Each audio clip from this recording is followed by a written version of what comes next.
great to see so many people, to see just some of the people who have come, because I understand there are some others in other rooms, so hello to everybody. I'm Francesco Caselli. I'm a professor here at the LSE. I have the pleasure of introducing tonight's speaker, Diane Coyle. She's a graduate from Oxford University. She's a PhD from Harvard. She has had a long and distinguished career in public service. She's the founder of Enlightenment Economics. She's now a professor at the University of Manchester. And she's here to tell us about GDP. She says she feels affection for GDP. That's very mild for my standards. I feel love for GDP. So, Diane. Thank you. Well, good evening, everybody. Who would have thought that this number of people would turn out for a talk about GDP on a dismal Monday evening in November? So thank you very much. But there is a surprising amount of interest in GDP now. I've given talks to audiences of 300 old age pensioners who are interested in GDP.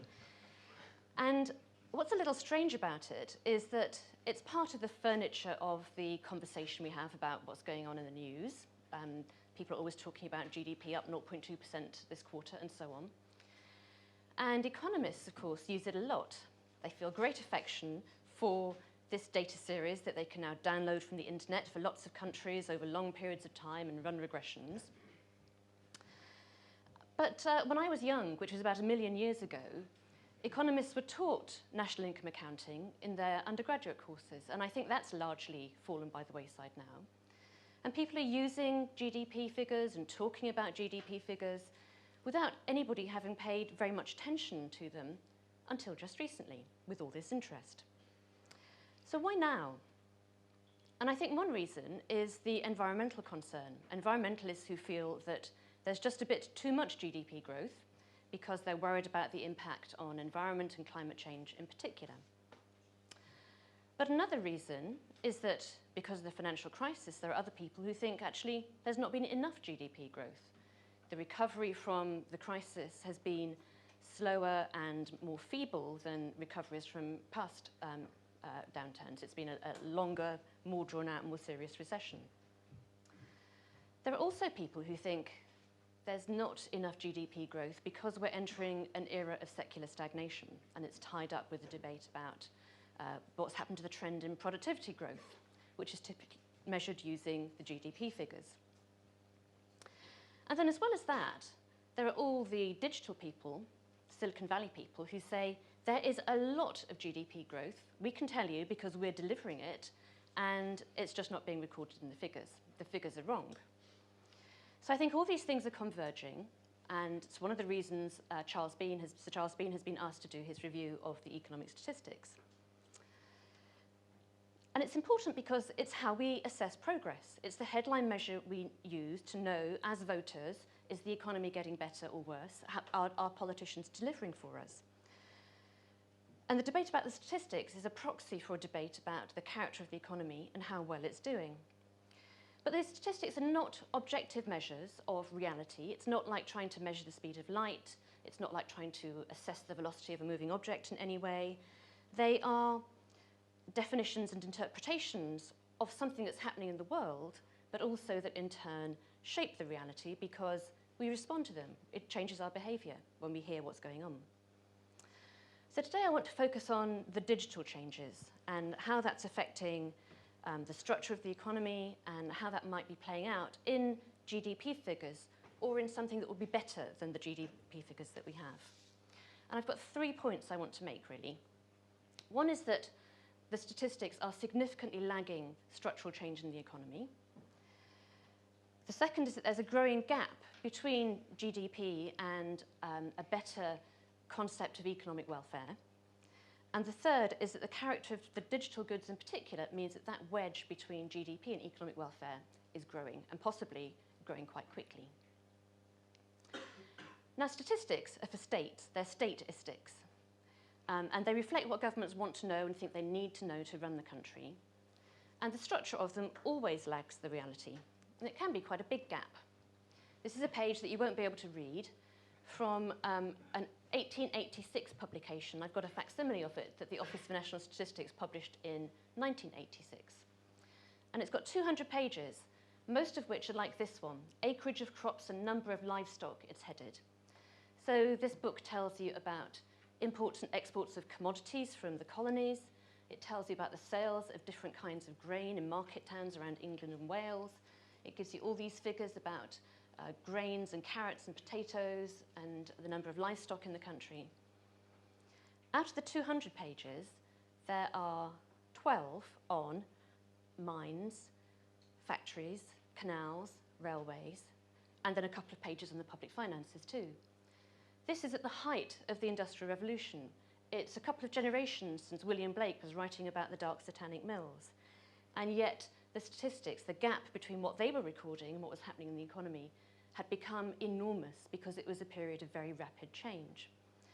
And everybody knew that. And at the time, Parliament commissioned a lot of what were called Blue Book studies, looking at conditions in the factories, number of children working, and so on. And I think we have a similarly big gap now. The current framework that we use for our statistics dates from the Depression and the Second World War. And these two people were particularly significant in that debate. The guy on the right, I'm sure you know, it's Keynes. The guy on the left is Simon Kuznets. And in the 1930s, he and somebody in the UK called Colin Clark were the first people to put together an aggregate measure of the economy.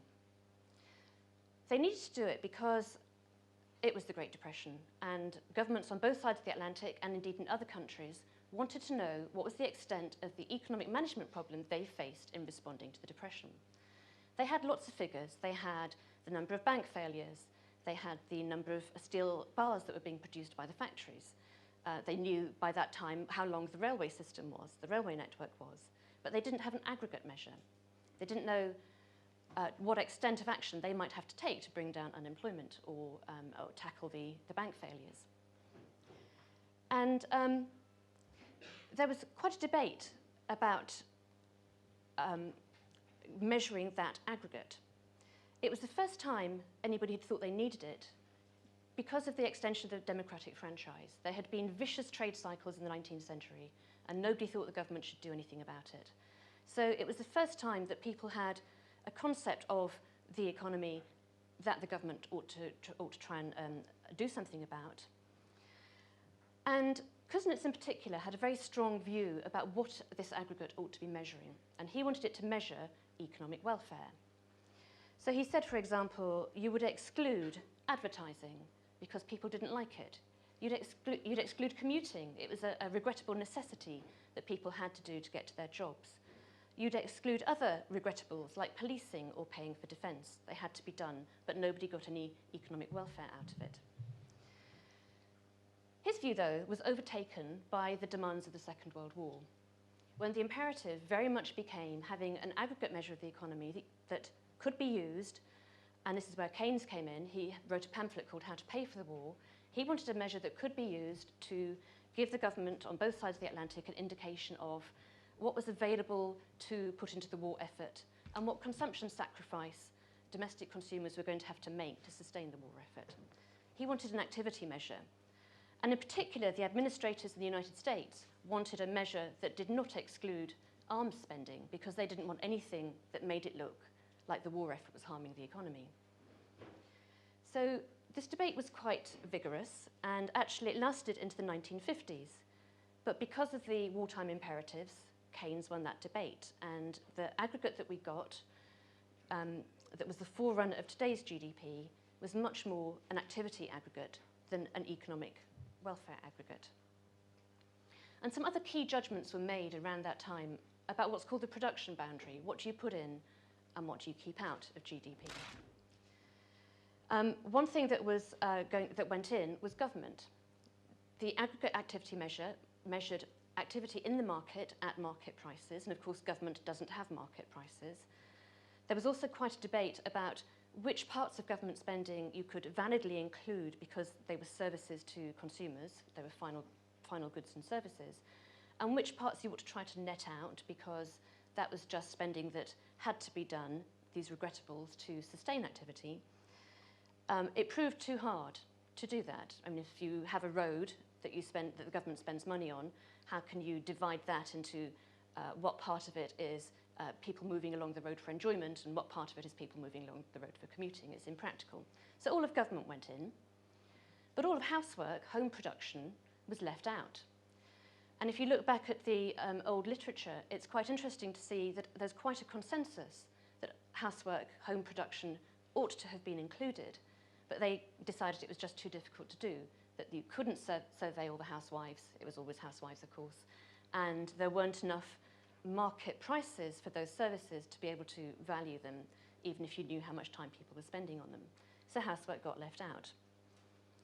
And over time, of course, we just got used to these definitions, and people put behind them the debate that there had been in the 1930s and 40s about the kind of construct needed. Initially, all of the interest was in the level of GDP and the level of its components, because that was what mattered. What was left over after the war effort, after wartime spending. When the war was over, the interest was about the level of employment and the stability of employment. GDP grew up alongside Keynesian demand management and that well-known equation that I'm sure most people know here, C plus I plus G plus X minus M.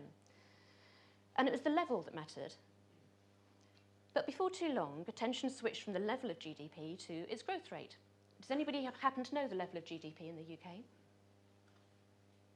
Anybody want to call out? 1.8 trillion. Well done, full marks. But actually, it's not a very interesting number, is it? It's not one that we pay attention to. It's always the change that we pay attention to. But that switch from levels to rates of change actually had a very political cause. It was the Cold War. And Khrushchev made a famous speech, the Russian leader, in which he said, "Growth is the battering ram with which we will smash the capitalist system." This was the time of Sputnik, the Cuban Missile Crisis, and JFK and his chair of his Council of Economic Advisors, Walter Heller, were very clear then that they had to focus on American economic growth, how fast it was increasing. And that growth target got written in at their behest into the founding charter of the Organization for Economic Cooperation and Development. And they had a target for 50% growth in GDP over the first decade of its existence. So there was a growth turn at that time. But it wasn't very long before people then started to have some concerns about focusing too much on economic growth. And it was the environmental critique. This very famous report, The Limits to Growth, was published in 1972, so only a decade after the switch to worrying about growth and not levels of GDP. And this critique was in the specific context of the environmental externalities of economic activity and the fact that those externalities are omitted from measures of GDP, but are an important part of economic welfare. Now, very often, economists will say externalities are important, the environment is obviously important, but GDP growth isn't meant to capture economic welfare. It's just a measure of economic activity at market prices. But that's not true. Apart from anything else, we use it as a welfare measure all the time, constantly. And anyway, why else would you ever bother to look at real GDP over periods of time or compared across countries? Because that can only be about economic welfare or progress in some sense. And I think very often people are quite muddled about the distinction. And you'll get statements like the ones from Hal Varian, who is chief economist at Google, who says GDP is growing faster than the statistics show, when what perhaps he does mean is that GDP excludes some things, in his case, all the digital activity. In the environmentalist case, it would be that it includes some things. So it's growing at a different, measured GDP is growing at a different rate from economic welfare. And we need to start to get that distinction more clearly into our minds. And the environmental externalities are certainly an important part of the gap between what we measure in GDP and a wider conception of economic welfare. And of course, they're negative. And there are lots of indices that try to deduct environmental externalities from GDP, and they all show that the adjusted index, whatever it is, they have different names, stops growing in the mid-1970s, largely because of the impact of the oil price rise then, and they used that to value the gap. But it's not the only one. There are other externalities, other parts of the GDP and economic welfare wedge that might go the other way. And that's what I want to talk about now. I want to talk about the digital. Some of the problems about digital are pretty straightforward in theory, even if they're hard in practice. GDP is put together from hundreds, literally hundreds, of different surveys, collected from different kinds of people and over different time periods with different seasonality patterns, and they all have to be combined together. If you get a change in the population of people filling out the surveys, or who ought to fill out the surveys for a more accurate measure of GDP, then you have a bit of a problem. Through the 50s and 60s into the 70s, even into the 80s, actually there's a relatively small number of large firms filling out surveys about things like investment levels or the prices being charged for products. And of course, that's supplemented by other indicators. Actually, those surveys might not have been as reliable as expected. I was doing a talk in Manchester for some ordinary citizens who'd come along to hear how the national account statistics work, what it all means. And an elderly gentleman put up his hand and said, I used to work for ICI, and it was my job to fill out the survey that came from the Office of National Statistics. But I was much too busy, so I looked at the year before, and I just added a bit to the numbers when I put them in. So there's always measurement error. But if the population of the firms in the economy is changing, and in particular if you've got more small firms, more self-employed people, then it's harder to capture what they're doing through all the surveys. So you might miss them, and there would be an increasing level of uncertainty about the figures. There's also the really interesting issue of classification. Now, there's something called the Standard Occupational Classification that lists to a great level of detail all the jobs that you can do. And when they collect the statistics of the labour force survey, people filling out the surveys assign themselves to a category. This table, this list of classifications has been updated, but was initially drawn up in an economy that was very much focused on manufacturing and much less on services than it is today. So if you're a painter, there are literally 50 categories that you can assign yourself to.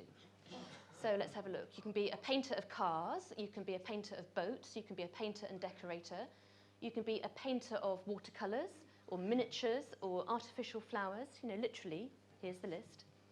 So there are all sorts of categories of painters. There's a category called maker-up, about 20 slots for makers up. I tried searching online, and this job doesn't seem to exist anymore. If anybody knows what it is, I'd be interested to find out afterwards. So presumably nobody now ticks those boxes. But I asked myself, what if you're a social media consultant of some kind? Where would you put yourself? So I had a look through the whole list, and I found maybe, a dozen categories that you could choose, and there are 4 of the high-level occupational categories here. But for all kinds of jobs now, being a webmaster, being a programmer, being a video games designer or coder, there just aren't obvious categories to put yourself in. And it's not clear at all where those people, if they're found by the surveys, are assigning themselves to. We just don't know. And it's not that easy to fix, partly because actually a lot of those job titles aren't standardized yet. If you're doing big data, you can be called a big data scientist, or you can be called a chief data evangelist. And we don't want a category for every title until the job categories settle down. So there's bound to be a bit of a delay in getting that fixed. The other problem is that these lists are done by international agreement through the United Nations. And it's a very slow process. It's been done quite recently. There's not much appetite in that community to go through it all again, and not much appetite among a lot of countries to start worrying about where do you put the chief data evangelist in these categories. So that's not going to get fixed quickly internationally. I think it's something that we need to start looking at nationally very quickly, because there are people doing all kinds of jobs, and we've got no idea how many or where they're putting themselves at the moment, and that seems quite important. A bit more definitionally challenging is the move away from bricks and mortar. And there's a lot of e-tailing now, substituting for high street retail sales. Poor old Blockbuster, one of the many to go under, Woolworths and others that you'll know about. Now, there's no clear effect of this on consumer spending. It's a change in the channel through which people do their shopping. And we don't really know whether there's a general price fall as a result of moving to online retailing. And if there is, are the volumes of things that people buy staying the same, so nominal GDP is coming down, or are the volumes going up because the prices have decreased? And are the prices actually being measured properly anyway? There has been a lot of work in the ONS to look at online pricing, but a lot of their work on the price indices still relies on going to supermarkets to check prices and getting in till data from high street stores. So there's a lot of uncertainty about that. But also, this is going to contribute to a decline in business investment in commercial property because people aren't building high street stores. And in fact, there are lots of other businesses that are moving away from physical retail channels. So the banks are closing branches, turning them into wine bars. Books and CDs are increasingly dematerialized. You don't get travel agencies anymore. People do that online. So this dematerialization of retailing and similar activities is probably contributing to a slower measured GDP growth. But consumers are no worse off, and maybe better off. And there's improved productivity of bricks and mortar because digital retailing is served by just a few warehouse buildings rather than all of these high street stores. So that's another one. In fact, the dematerialization of the economy is quite significant, and it's something I first noticed in around the mid-1990s. This is a chart that shows real GDP and what's called the total material requirement of the economy, which is the amount of physical material. It's the weight of the UK economy, the weight of production in the UK economy. It doesn't take account of material and resources embedded in imports and exports, and we have a trade deficit. So that if you took that into account, it would close the gap. This is about the structure of domestic production in the economy. But that's quite a significant move away from the material. This is telling us that all of the real GDP growth domestically, generated domestically, over that period, 25 years now, has been intangible in some way. And if you think about it, that's not surprising. It's the design, the research and development, the software, the consultancy, the lawyers, all the services. Service sector is now 80% of the economy. Now, the statisticians know that measuring intangibles is something they have a problem with, and they've been taking steps to address that.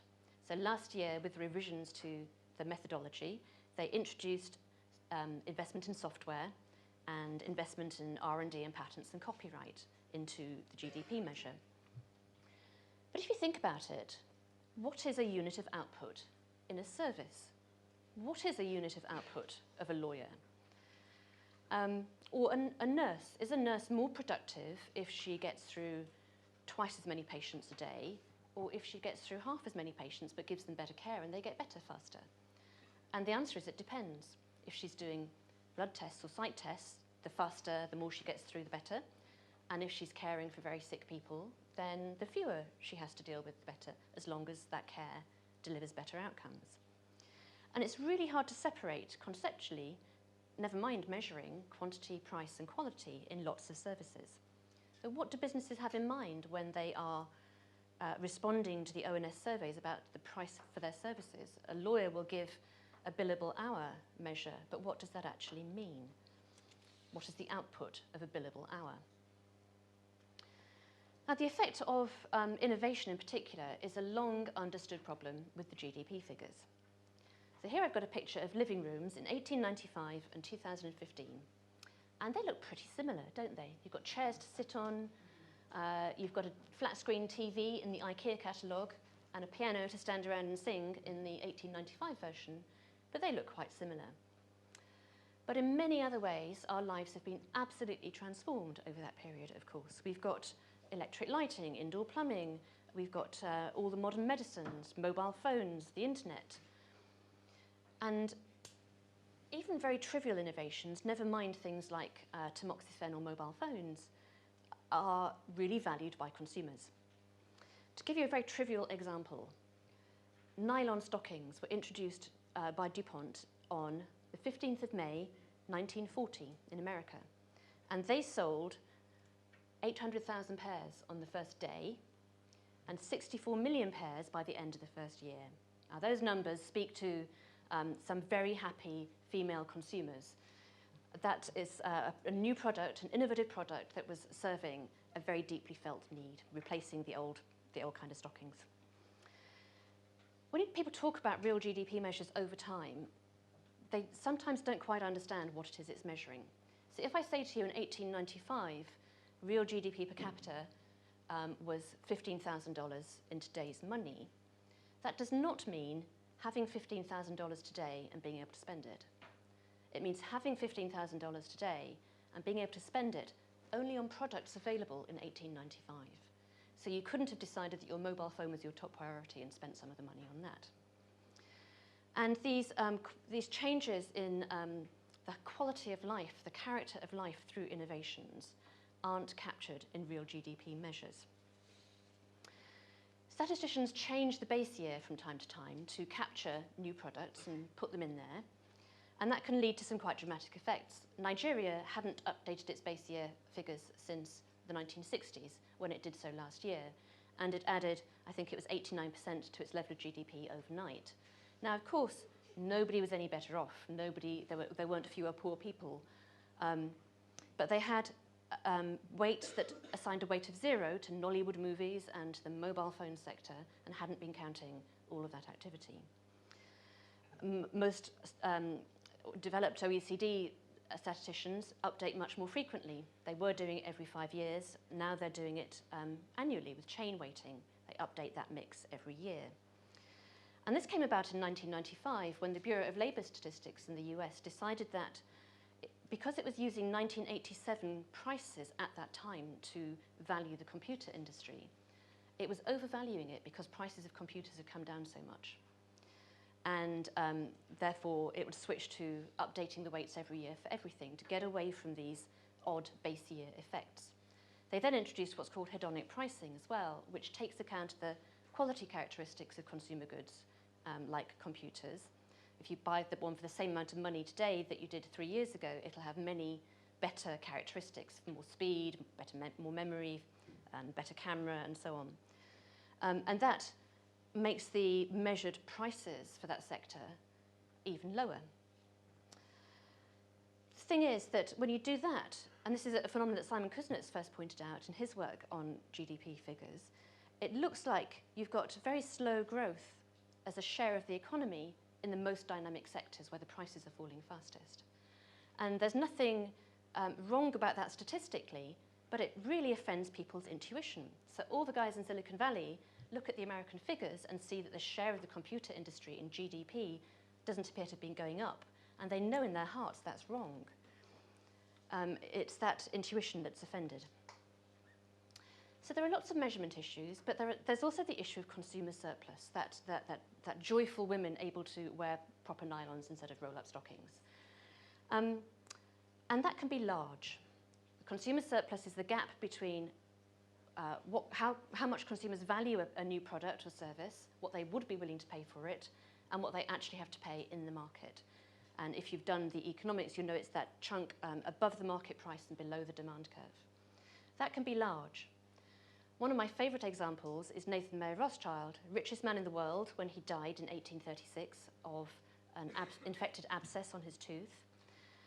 And you ask yourself, if antibiotics had been introduced in 1836, what would he have paid for them? That would have been large consumer surplus. This chap is on the International Space Station. Now, I don't know if you know this story, but his spanner broke and it stopped his experiment. And in the old days, they would have had to launch a new rocket to send him a new spanner, which costs tens of millions of dollars, and they would always wait a few weeks to fill up the rocket with other things that they wanted to send up there as well. So lots of time, lots of lost experimentation, and tens of millions of dollars. This time, they emailed him some software code, and he printed it out on the 3D printer on board almost instantaneously. So that too is a qualitative change speaks to a very large increase in consumer surplus that isn't captured in GDP figures. It never has been, but there's a lot of innovation happening now. And my indicator of the speed of innovation is the price declines. And I've got two examples for you here. The first one is by Bill Nordhaus. It's the price of computer processing power. Moore's law is still continuing, this says. It's a logarithmic scale, so this isn't a constant rate, but an accelerating rate. One of the most dramatic declines in the price of a new good that we have seen. But beaten, if you look at the right-hand chart, by the cost of sequencing a genome. This is from the National Institutes of Health. And the white line shows you the pace of decline implied by Moore's law. And this again is a logarithmic scale. And you can see that there has been a much bigger decrease in prices for genome sequencing than Moore's law would imply.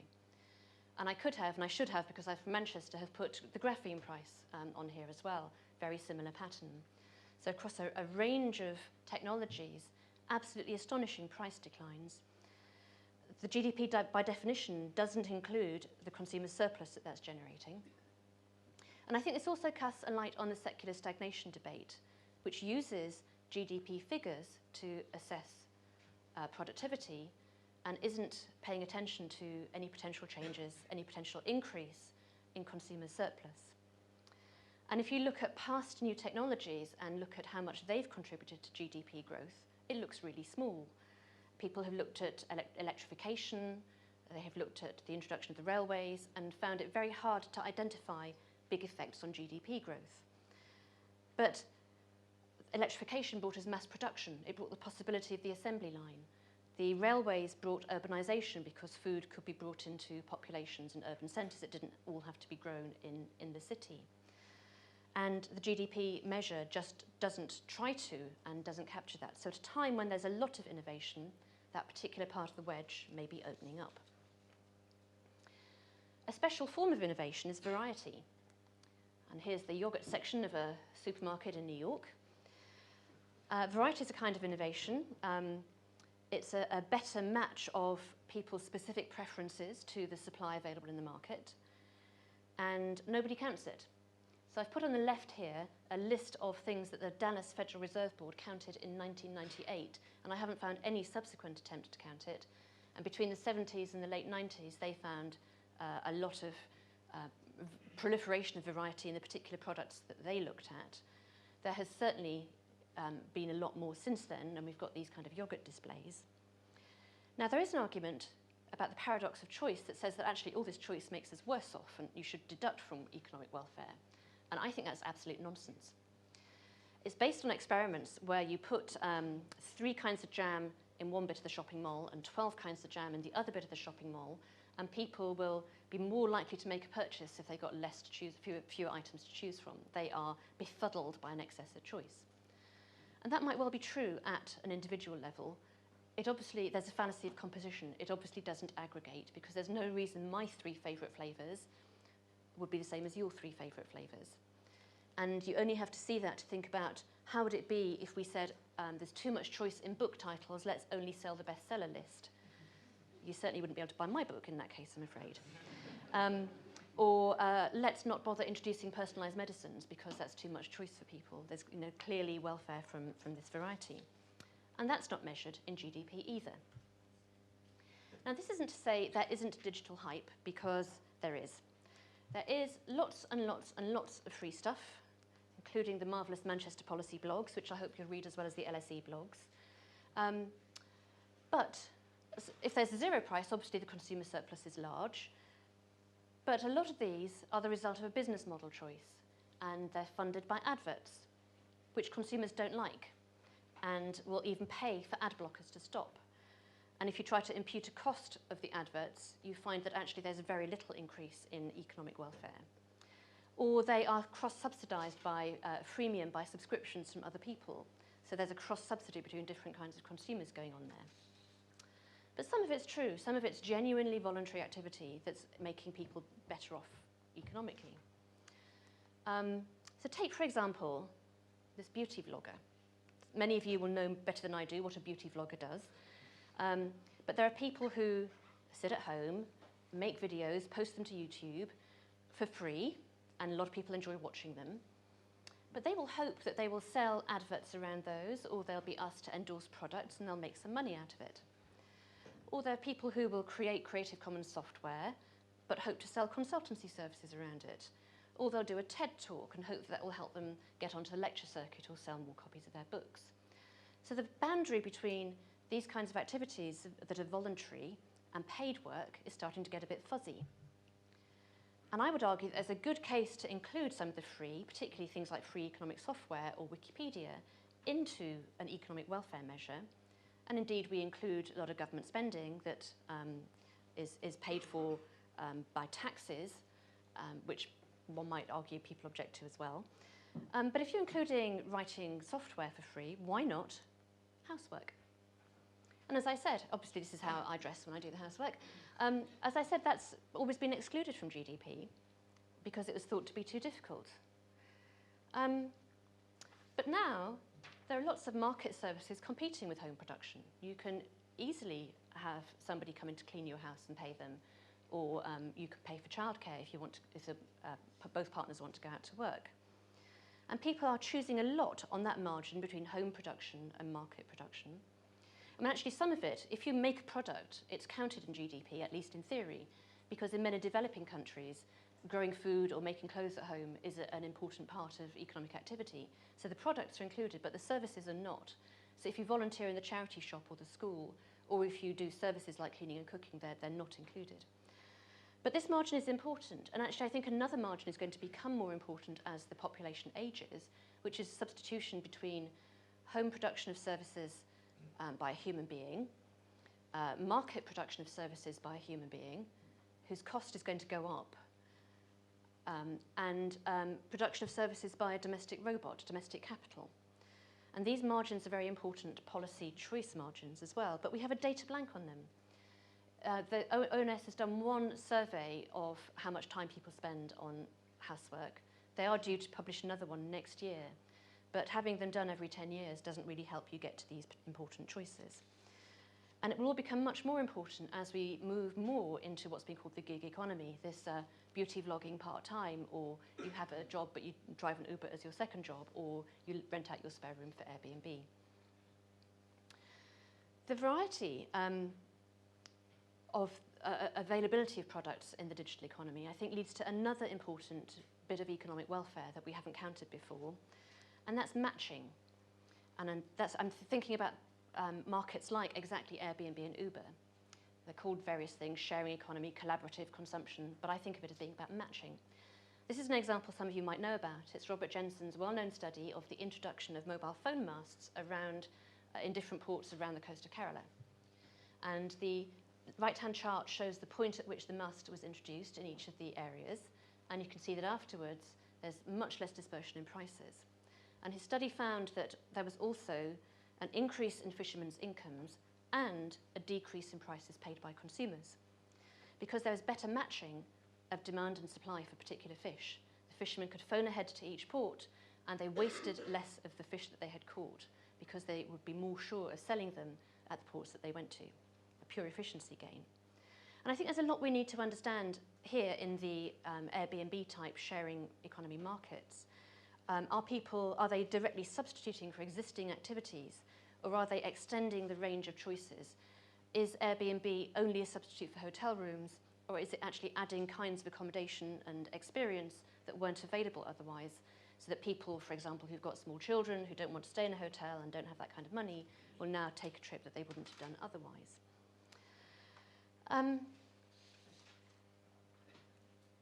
So we have very little data on this. So I've gone through a number of reasons why the wedge between GDP and economic welfare might be increasing. And there's one last one I want to talk about. I'm probably out of time. And that's network effects. It kind of echoes the environmental critique in reverse. It's about an externality. The environmentalist said you're excluding the important environmental externalities which affect economic welfare. But we're also excluding actually all other externalities too. And these network externalities are very important in the digital economy. GDP rests on assumptions about markets. that we know are not true in real life, and particularly excludes all the traditional market failures. It doesn't include any externalities. And in the knowledge economy, there are multiple externalities. There's not just network effects. There is the fact that the social value of knowledge greatly exceeds the private value of knowledge, that ideas are non-rival in use, they're a public good, that they're often an experience good. You don't know whether you like them until you've tried them. And then the network externalities too. So there are quite a lot of reasons why you might think that in these kinds of markets, there are multiple market failures. And the gap between GDP and welfare is getting bigger. Now, there are lots and lots of other issues that I could have talked about. I could have talked more about the importance of measuring assets, another part of what environmentalists complain about. Famously, a natural disaster increases GDP growth because we count the reconstruction cost, but we don't count the value of the lost assets. I haven't talked about globalization and whether or not having a national framework for these statistics is as useful as it used to be. I think it's time for actually quite a big rethink about how we understand the economy and therefore how we count the economy. And I want to end with this quote from John Hicks, who took part in all the debates of the 1940s and 50s about what kind of measure we should be using. As economists, this is the main product that we're selling to people. It absolutely dominates political debate. Before the election earlier this year, all of the newspapers, depending on their point of view, were interpreting the GDP growth figures in their particular way. We have a responsibility for the quality of the product, and now I think it's time for a rethink. Now, I've probably gone a little bit over, but I hope we've got some time left for questions and comments. Thank you.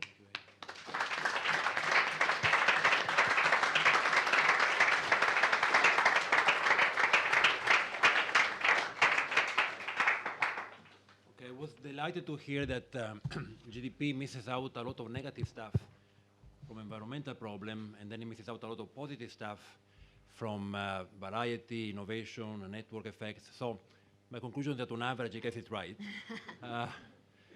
Now, before we go to questions, I do want to say that Diane will be signing her book outside this room at the end, if you are interested. And you can contribute to the expenditure side measure of GDP by buying it. Okay, any questions?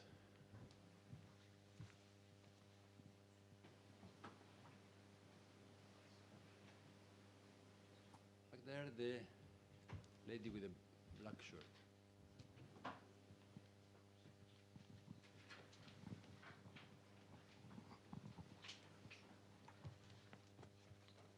Hello. I just wanted to question you saying that GDP is only really thought about by governments because they're looking at welfare. And I feel that GDP be measured to look at how you can expect growth in the economy so you can spend now, so there'll be further tax receipts in the future. Do you think that's relevant so GDP still matters? Obviously, the government cares a lot about the tax base and tax revenues, and that's one of the reasons actually the globalization and looking at an international framework for statistics is important, because of all the activities of multinationals. So I think that's certainly true.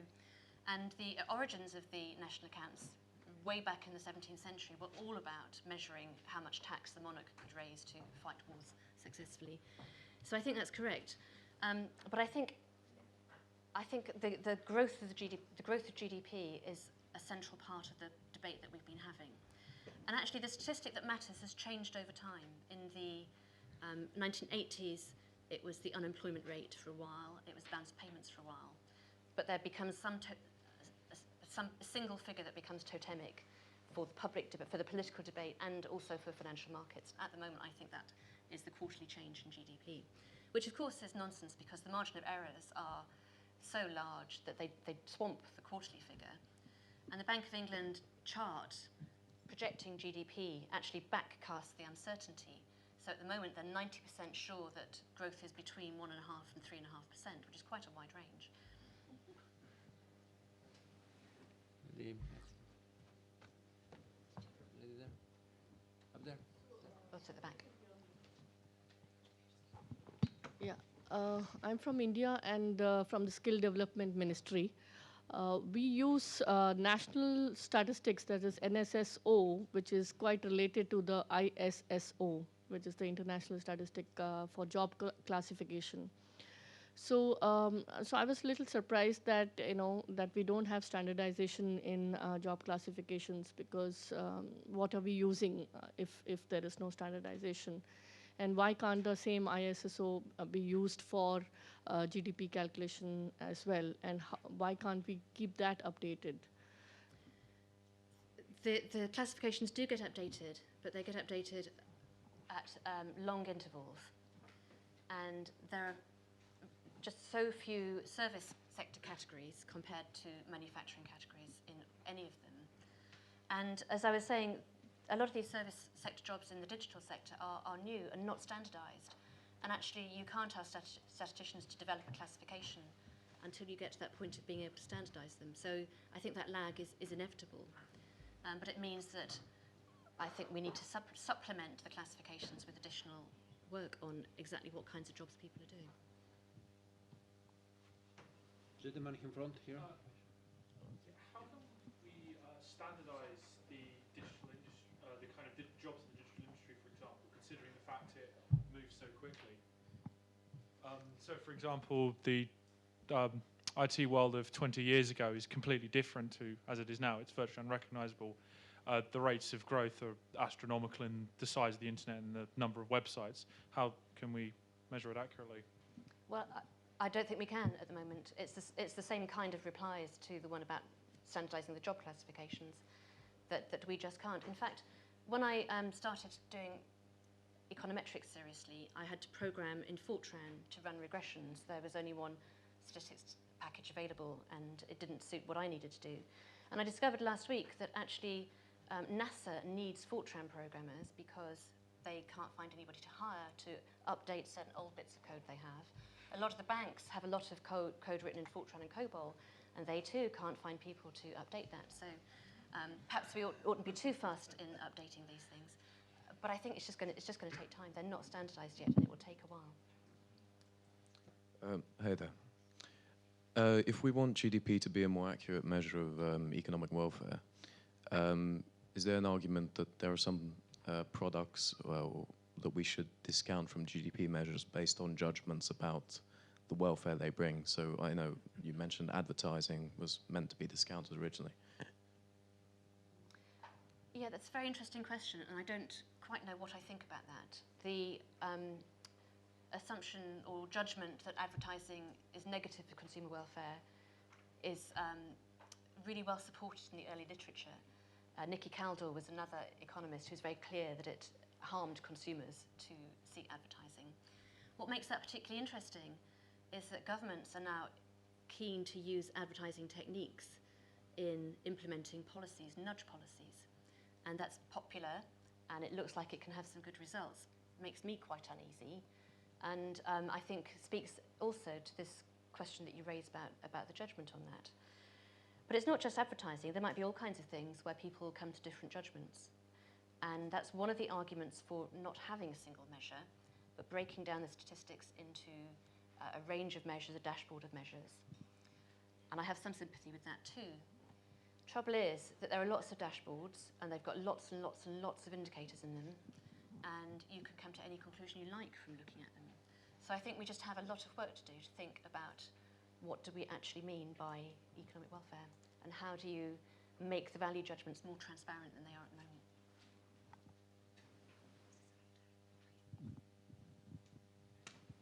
Thank you. If GDP is underestimated, then I would say that the problems of jobless growth or wage stagnation and rising inequalities are also underestimated, and they are much worse than we thought. Would you agree with that or not? I would agree with it. I don't know that I think GDP is underestimated. I just don't know what happens when you net out all of those different externalities and whether it's right to say it gets it about right. But I think looking at income distribution is pretty key to economic welfare. There's always been a presumption in economics that you can separate the two questions. You can separate the question of the level of activity and the distribution. And I would agree with you that you can't. You certainly shouldn't in practice, and actually I don't think you can in theory either.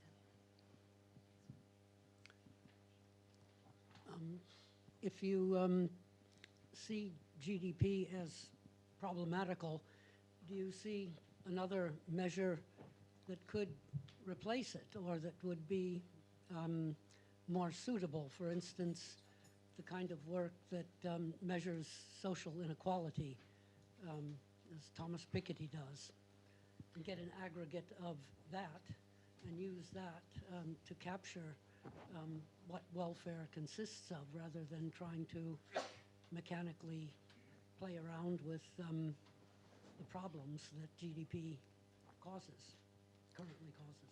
I'm not ready yet to say there's one single measure that's better. If I would introduce just one change, it would be to look at net national product rather than gross, and to include in the depreciation that you do the depreciation of natural capital and public infrastructure capital. So if I had to do one thing, that would be the one, and I haven't talked about that this evening actually. But apart from that, I just don't think we're ready to go to an alternative.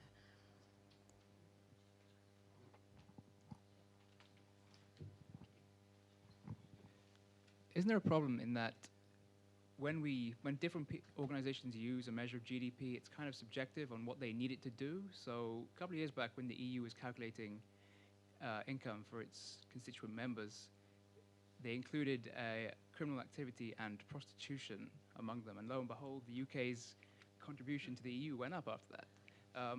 Isn't there a problem that we haven't got like a harmonized index of GDP?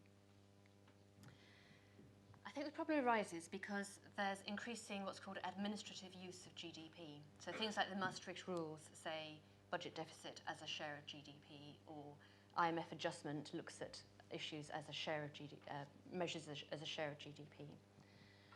And that should make us really uneasy, because there are so many judgments and so much uncertainty around the figures. I mean, the margin of error on the level of GDP is enormous. So to pin austerity measures for the Greek people to the budget deficit as a share of their GDP really concerns me a lot. And actually the use of GDP relative to the output gap in monetary policy, when the potential output is even more judgmental than GDP itself. So I think that's the problem, really. It's the way that they are used. And of course, you're right, introducing the illegal activities gives us the absurd position that we try to estimate prostitution. And I don't think the statisticians are going around the red light districts with clipboards. They get the data from police forces, so who knows what the quality of the data is. And how much do you charge for that service, madam? But we're not counting home production, which is a really important part of economic activity and economic welfare. So it is absurd. But the most worrying thing is the way that the formal GDP figure is being used. And you're quite right about the incentives to make it bigger, to make your budget deficit ratio look smaller. I was very happy to hear you mention briefly natural capital. I'm just wondering, I do quite a bit of work with ONS and Treasury at the moment, trying to look at how we might start incorporating natural capital. And two big debates come forth. One is, do we really want to include a capital measure in a flow account? And when we value natural capital, we use non-market valuation techniques which capture economic welfare, consumer surplus. How well does that mesh with the SNA processes? It seems to me, it's not my area of expertise, which is why I didn't talk about it. It seems to me problematic to try to value a capital stock. So looking at changes would be the way to go. Well, as you will know better than I, those valuation techniques have their own problems. And the question is really the classic question, is some number better than no number? And I come down on, yes, some number is better than no number, because it's clear what the effects of not paying any attention to natural capital or natural capital changes has been so far. So we need to do something about it.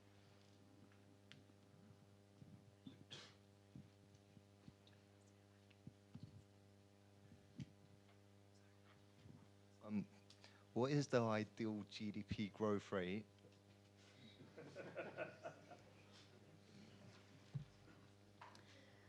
I don't have a number for you. People who say it's zero, like Tim Jackson, caricaturing him a little at Surrey, seem to me to forget that the really important thing about growth is innovation. It's not having more handbags or more cars or even bigger houses. It's actually what innovations change the quality of life. And I don't know that I actually want to put an upper bound on how much innovation there is. And that makes it very hard to say, and given all the measurement issues and the consumer surplus issues anyway, it's very hard to translate that into a GDP growth figure. So not zero, but as we're struggling to get as high as 2, I think the answer is somewhere between 0 and 2.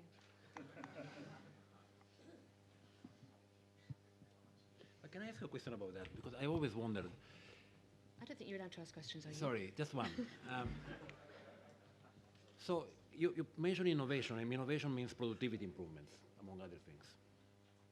And there is something like Occam's law, or used to be at least, that links unemployment changes to growth changes. And I always wonder whether one of the problems with the zero growth argument is that it implies unbounded increases in unemployment. Yeah. And what do we do with all those people? I think that's right. But obviously the character of what we think of as work has changed over time. So innovations seem to bring new kinds of work in them, and that's the experience every generation has, that their mum doesn't understand what job they do. And that's because of innovations. If you've got anything to do with computers, your grandma has no idea. And it looks like quite fun to her compared to working in the factory that she worked in. So yes, I agree with that, but I think work itself continually gets redefined with innovation.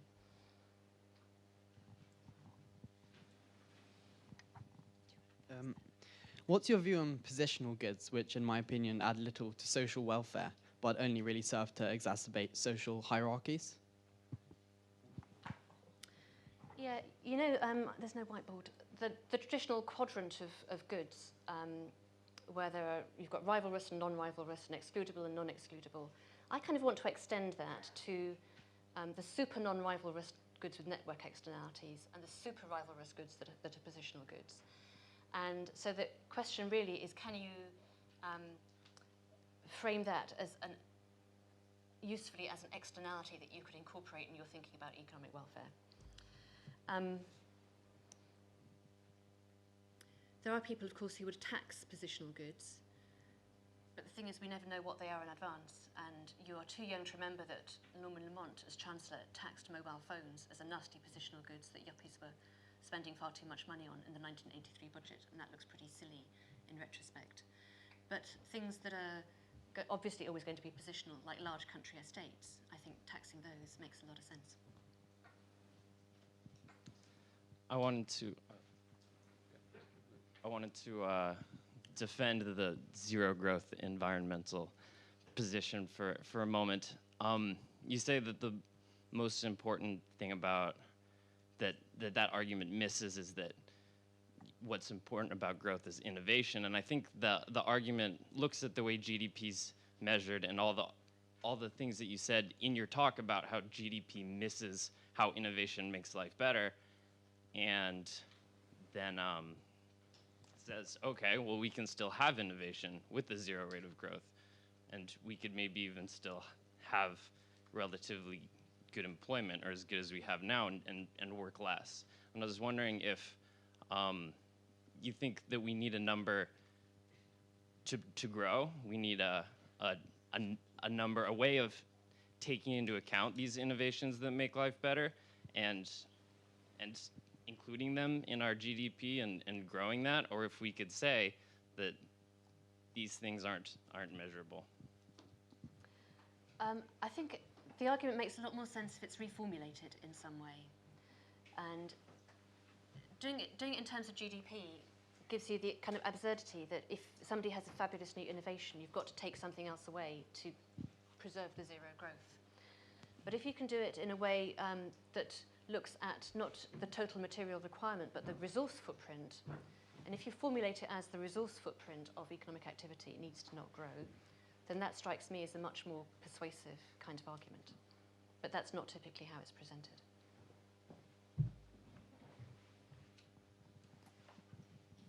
Hi. I was just thinking that GDP is only the numerator in the measuring of living standards, and what we really ought to be concerned about is GDP per capita. And isn't it just as difficult, especially now, to measure the denominator? And I just wonder, you know, whether we ought to be thinking just as hard about what we count as because after all, we could lose GDP if Scotland went independent, or we could lose UK GDP could shrink quite easily, or if we annexed the Republic of Ireland, we could grow it immediately. But there is a whole... A return to the fine days of British Empire. Indeed, yes. Wish I just about remember some of them. But yeah, I was just thinking that with all the movement of people that's going on, and it's becoming increasingly hard just to simply count the denominator as well. No, you're absolutely right that we should be thinking about it in per capita terms to think about economic welfare, and I should have said so. It's an obvious omission. On the Migration Advisory Committee, when we were looking at economic impacts of the migration policy, we asked the Home Secretary specifically which people ought to be included to calculate GDP per capita, and she was very clear that it was people already in the UK. But you're absolutely right that there's a moral judgment and an economic judgment to be made about which people you're counting.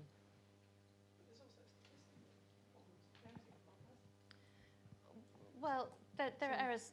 There are errors in the census, but we do have a census, and it's thought to be the best way of counting people.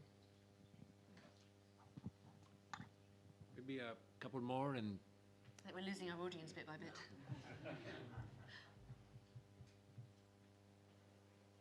I shouldn't have said that. Anyone else? I should say I'm going to stick around for a bit outside if people want to talk afterwards, and if anybody is watching in the overspill room and wants to send questions via the Twitter hashtag, I will respond to them in due course. Should remind me, yeah, so you talked about sustainability and environmental concerns earlier, and I was wondering, do you think that governments are too concerned with their own political objectives than to affect a structural change in the economy in order to achieve sustainability, because it's a more long-term change than we think, and therefore we won't be achieving it in the short term? So, for example, the Conservatives said that when we come into power, we're going to make Britain less green. We're going to not allow a new runway in Heathrow, for example. But now they're getting rid of subsidies on wind farms, and yeah. So. There's obviously a huge collective action problem about tackling environmental policies because the horizon over which things happen is much longer than any individual government. It's not just our government, it's all democratically elected governments have shorter terms than the time horizon of the phenomena that we're dealing with. And that's why it's so hard to get these international agreements. I did listen to Thomas Schelling talk about this one time as a game theory problem. And he said he thought a big part of the problem was that the focal point of the game was something that was really hard to measure and could only be measured long in retrospect. So the 2-degree warming, there's some disagreement about how to measure it at all, and you only get the figures long after the actions that affect them. So his argument was that you can help that collective action problem that you're talking about by switching to a different kind of mechanism for all these international agreements. Okay, I think we can call it a night for now. Please join me in thanking Diane again for a great talk.